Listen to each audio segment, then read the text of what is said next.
This is my profession. So-called organic chemistry, preparative chemistry. Awesome view.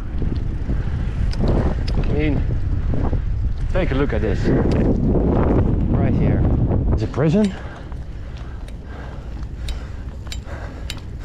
What is this? You gotta agree with me. It has some historic features in terms of architecture.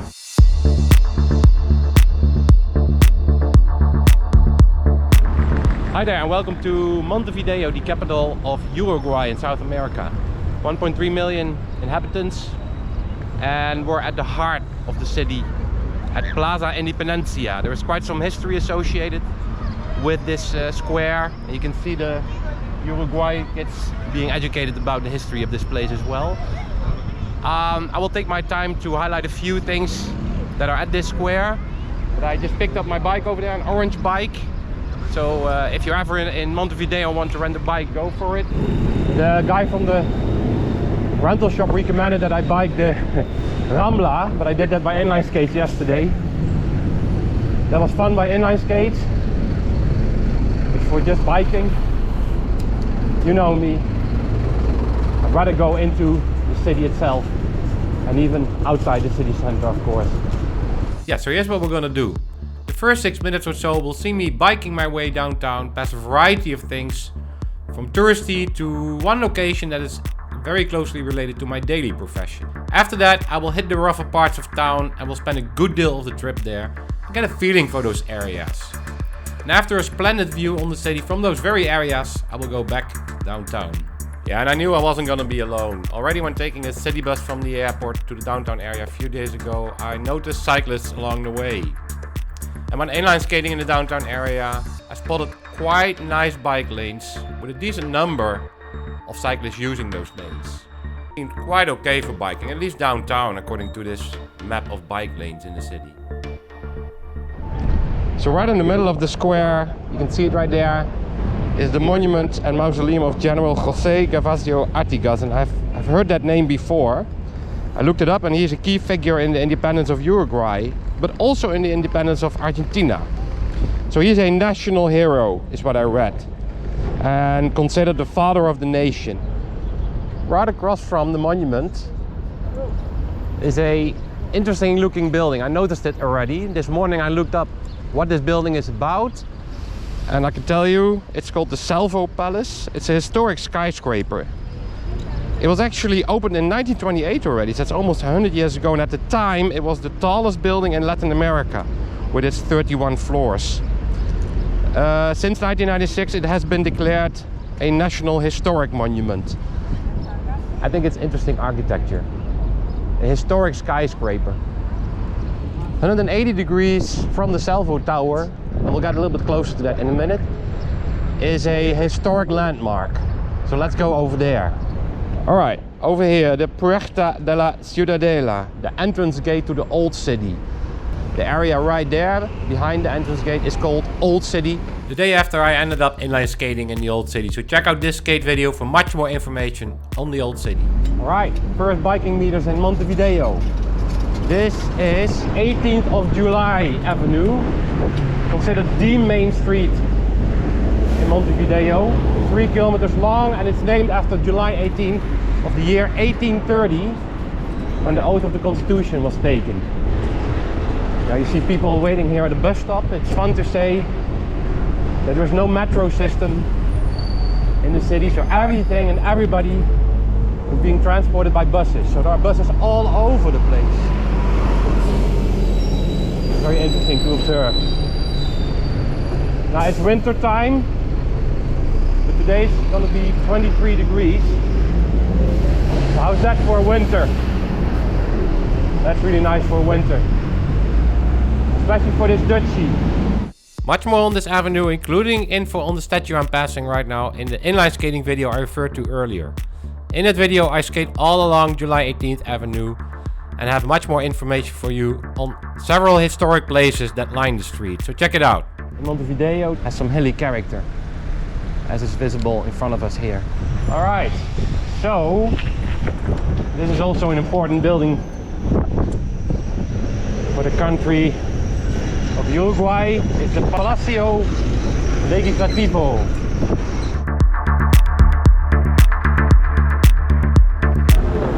This is where the General Assembly meets. There are two chambers here, the Chamber of Representatives and the Chamber of Senators. Not unlike many other countries, I would say. It's not very busy, but I have to say it's not the tourist season because it's winter time.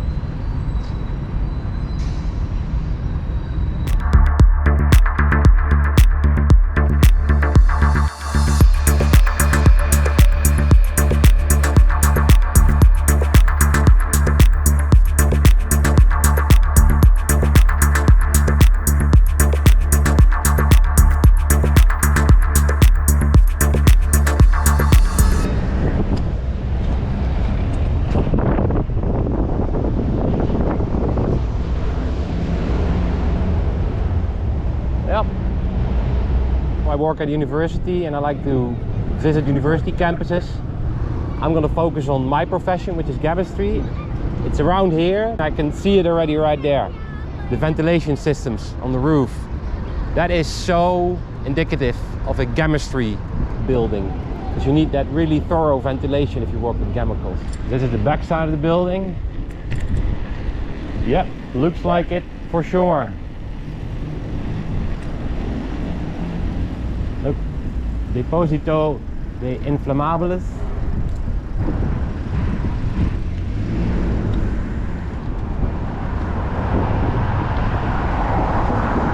Flammable stuff, yeah.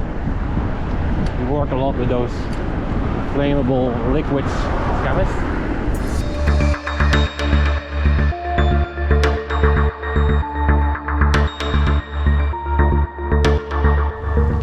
Right there, Facultad de Química, Faculty of Chemistry.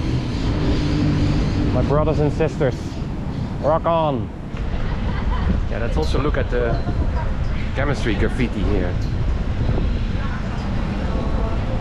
That's cool. This is my profession. So-called organic chemistry, preparative chemistry, making new molecules. Since my profession is so clearly displayed on the wall, I figure it was time to give you an inside look at what I do. I'm a so-called organic chemist, and I work on questions in biological systems using organic chemistry. And this is what I've been doing for a long time. This is an organic chemistry laboratory right here. I don't do lab work myself much anymore, but I'm still heavily involved. And what we're trying to do is make molecules that can benefit society by making the lives of people better. For example, by trying to find new medicines or understand biological signalings in the body, for example. So yeah, that's what I do. But now, let's go back to Montevideo and continue the wheeling in the city. Cool. The name of this university, let me just quickly take a look, is the University of the Republic, abbreviated UDELAR. It's the oldest and largest university of the country and the second largest public university in the whole of Latin America. I think also the medicine faculty is just around the corner. In fact, I am looking at it right now, I noticed. So let's make 180. Right there across the street is the Faculty of Medicine. We've made it to the Avenida Agraciada. We're gonna take that one for a while. It's a busy road, I think. No bike lane, so I'll just use the bus lane. Clearly a tribute to the indigenous people of South America. Awesome.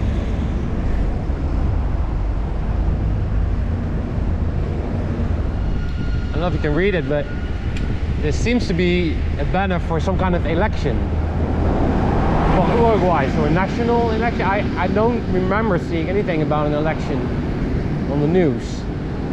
I have to check that out. By now I'm definitely out of the city center. And here and there are some interesting houses. Look at these, for example. Looks like older ones. So a place of tranquility in the bustling city of Montevideo.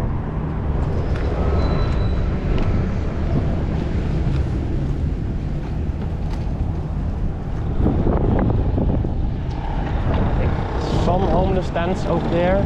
Stands of the homeless, I should say. There's a building here that I want to show. Looks like an old building, abandoned. covered with graffiti. What is this? You gotta agree with me. It has some historic features in terms of architecture. I don't know what it is. It doesn't look abandoned. Very interesting.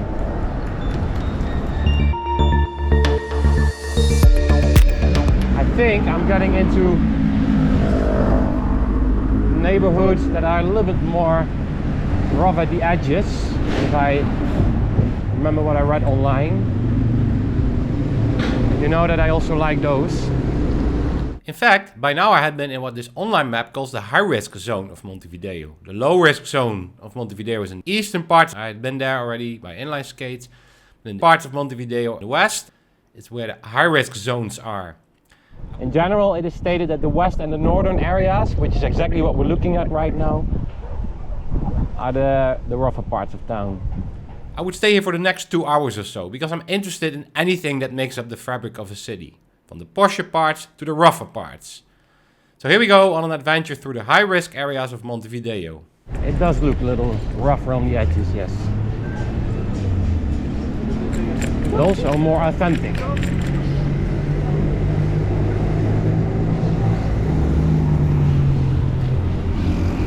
Look at the railroad tracks over here.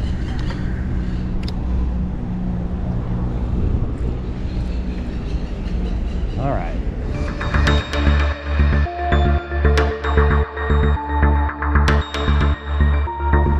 See, now this is nice. Definitely an authentic look here. I'm pretty sure that by now I'm in the neighborhood of La Teja, which was listed online as an area not to go to as a tourist.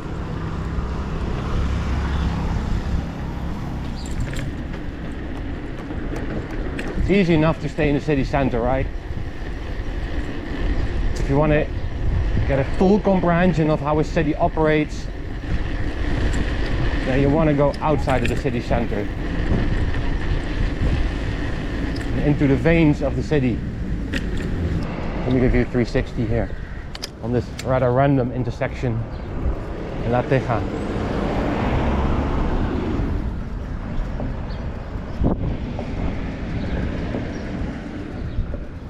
Okay, conclusion at least so far about La Teja.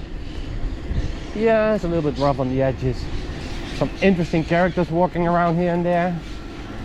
I'm not sure I captured any of those, but other than that, a nice authentic neighborhood. Very enjoyable to be here. Yeah, so I noticed this child-centered mural right down on the spot in La Teja, and I even positioned my camera for it, because it looked attractive to me. Only during editing 1 year later did I notice the text saying "sin violencia," without violence. I got curious about the underlying message, but I could not decipher the rest of the text from any of the footage. Google Street View didn't help either, but I could see the logo of the creators on my footage though. Brigada Andres Di Pasqua. Online I found their contact details and I communicated with Sergio. Here's a picture. On the right, Sergio Osievich. And on the left you see Juan Carlo Quijano. Juan designed the painting and Sergio explained to me the meaning behind it. Here's a picture of the rest of the text and of the mural as a whole, including a part that was not visible when I was there, as it seems to have been painted over by another mural in the meantime. What you can read is "Eduquemos sin violencia," let's educate without violence, is the meaning of that, and "No al maltrato infantile," no to child abuse. So it's evident that the mural targets child victims of violence. Sergio told me that it was made on June 4, the United Nations proclaimed International Day of Innocent Children Victims of Aggression. It was made together with El Paso Civil Association, a Uruguay organization in defense of the human rights of children, adolescents and women. And El Paso, for example, works with orphan street kids and operates in La Teja, and that is why this mural is here. It was interesting to hear all this information about a mural, the deeper meaning of which I only got to know during editing a year later. Thanks Sergio for all the information. Municipio del Oeste. The west area of Montevideo. I may see my next target in the very distance there. I'm gonna go to a hill at the edge of the city. That could very well be it. A kind of a fortress on top of the hill. just came from that direction. Over there is the city center of Montevideo. You can see it in the back. There's the Bay of Montevideo.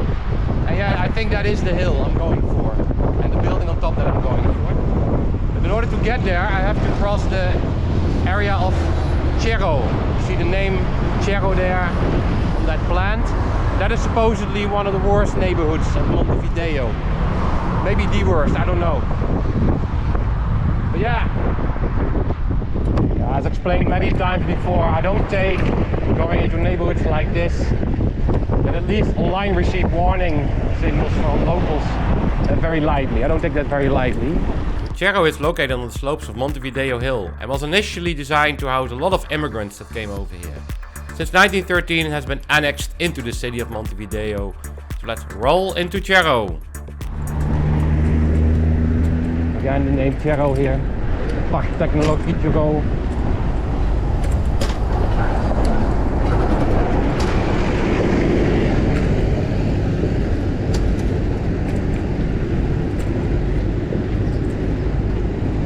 Here's the bus station. Maybe the bus station of Cerro, perhaps.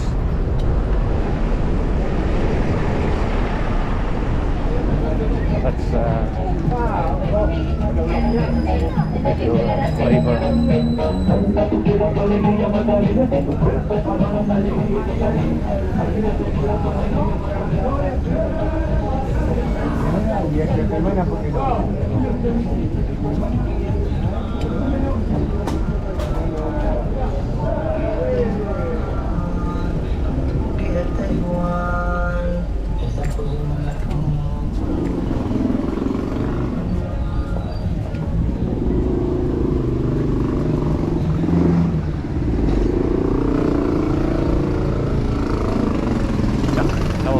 Flavor.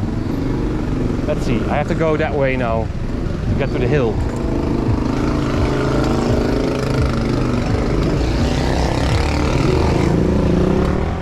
One of the main road.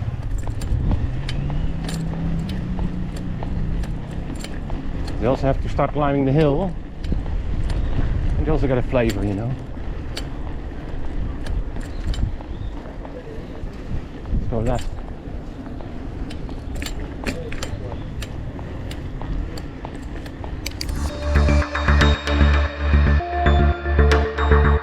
Church.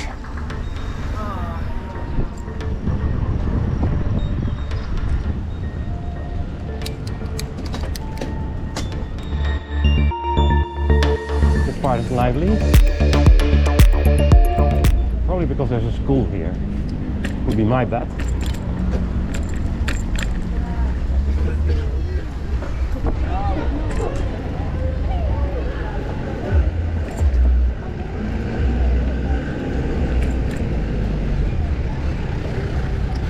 Yeah, I think so.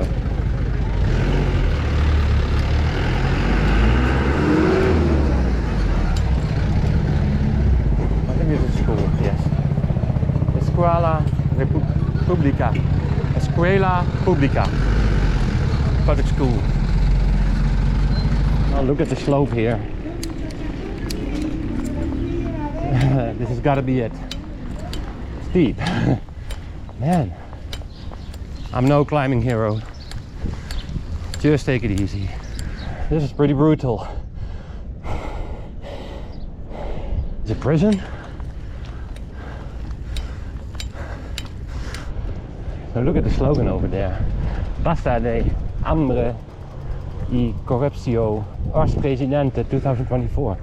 Yeah, fun fact. Cerro has street names named after countries. I didn't even realize that when I was biking there. And this little street that I took to get a picture of the mural, as this Google Street View picture shows, is called Calle Hollanda, named after my home country of the Netherlands, or better known to most people as Holland, although that's formally not the correct name. What a coincidence, without realizing it. So there is a military museum here on top of the hill. Fortaleza General Artigas, so again, the General Artigas that I also introduced on the Independence Square at the start of this video. I'm gonna go in here. Not too much a military buff myself, I have to say. And I have my bike with me. What is better, about this hill for me is the awesome view. I mean, take a look at this right here. Montevideo Bay, the port area where I did some inline skating yesterday. In fact, I started over there with inline skating yesterday. Cerro is over there. Teja, I think, is over there. And you can also still see the old city, like behind the port area. Wow, this is definitely worth the climb. I'm gonna take a break here.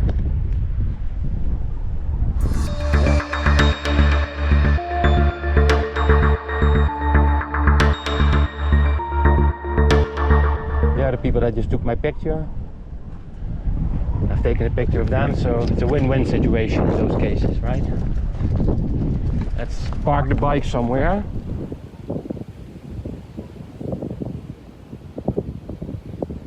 Let me explain you a little bit about the masses of water that you see surrounding the hill over here. Over there is the Bay of Montevideo. It's where the city is situated along, of course, as you can see over there in the back. I was there yesterday by inline skates, so check out this video over here. In that same video I explained to you what that body of water is that I'm pointing at right now. That's the Rio de la Plata. Opinions differ on whether this is a bay or a river or something else. But if you consider this a river, this is the widest river of the world, because at its maximum it's 220 kilometers wide. It kind of flows into the Atlantic Ocean, and what is very interesting, you can see that also on this map that I'm putting on the screen right now. Buenos Aires, the capital of Argentina, is also situated at the Rio de la Plata. You cannot see it from here, it's too far away. We're checking out the view on the back side of the fortress. It looks like there's some kind of a lookout point over here.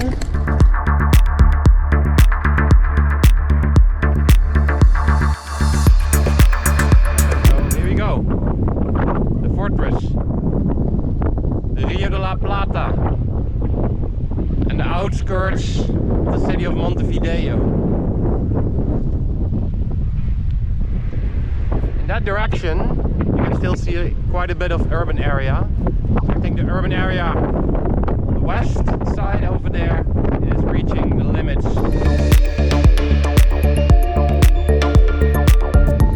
I'm gonna make my way back through the neighborhood, and my conclusion so far is, yeah, also here, like in La Teja, rough on the edges. I wouldn't recommend being here at night, that's for sure, in that neighborhood.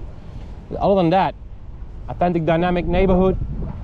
It is quite the contrast to the neighborhoods I saw yesterday in the second half of my inline skating trip, because that part of the video touches upon the posh neighborhoods. Good news is, of course, there will be a lot of downhill. A lot of braking. It's quite windy over here, not surprisingly. And what I hadn't said yet, it's humid, very humid.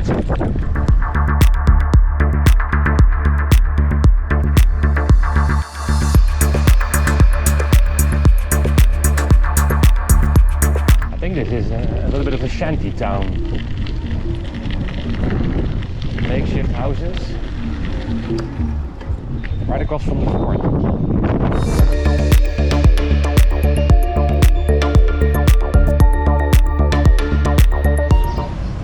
A nice place to take a break in Cerro. This bench right here. Yep. Leaving Cerro. Back to Centro indeed. Yeah, the shortest way to Cerro is this like highway. Okay, merging with the highway. I saw cyclists do this yesterday.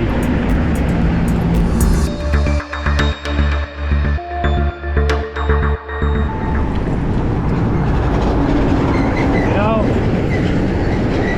this doesn't feel right though. I'm gonna take the sidewalk. Why not? Better safe than sorry, folks. problem is there is no shoulder here. If I find myself in a dire situation, there's no way for me to maneuver my way out of it.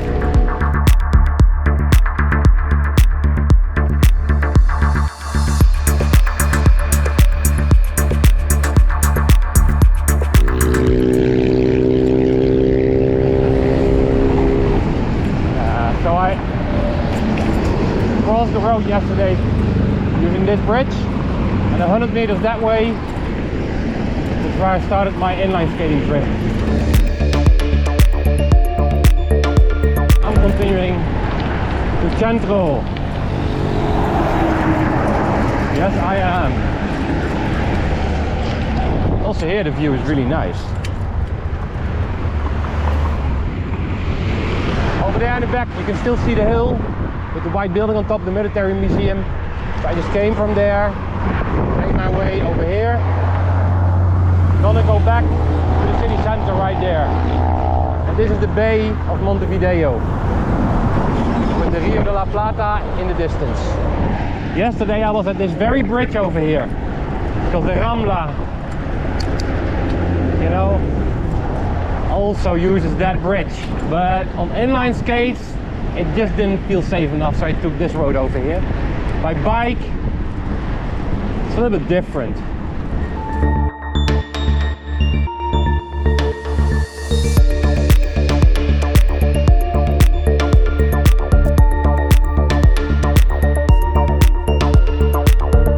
I think it's just simply called Montevideo Bridge. It was constructed to relieve the traffic on the normal roads below us. We're not actually passing any water or something. And this arch over here, you can definitely see it from all parts of the city. Well, many parts of the city. I'm sure that if I now put the video on the screen that I shot at the top of the hill, I can point it out to you, which I will do. Not right now, when I'm editing. U-turn, U-turn, and we're done.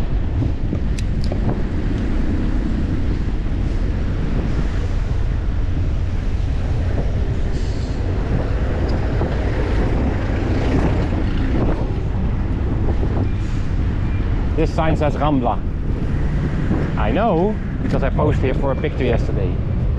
Back in the city center, yes. This is Avenue July 18. That was featured at the start of this video.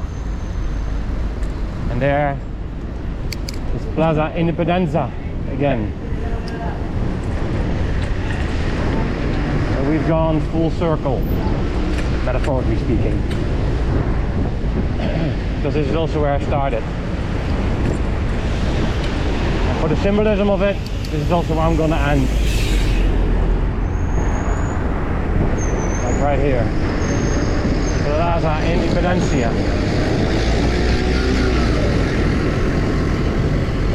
Alright, so we're back at Plaza Independencia. This is also where we started, at the statue of the general, the national hero. So I took you along Montevideo, the capital of Uruguay today. I showed you around the square here, showed you some buildings of the local university, one of the universities I should say, a political building. We went up north into some rougher neighborhoods. In fact, we made it all the way to the neighborhood of Cerro, which online at least mentioned not to be the safest neighborhood. But Cerro got a few things going for it, including the fact that there is a hill in the neighborhood from which you have a great view over the city of Montevideo, over the Bay of Montevideo, the Rio de la Plata. So we enjoyed that view, and then we went back here. And the total is 36 kilometers in about 4.5 hours. So thanks for joining me.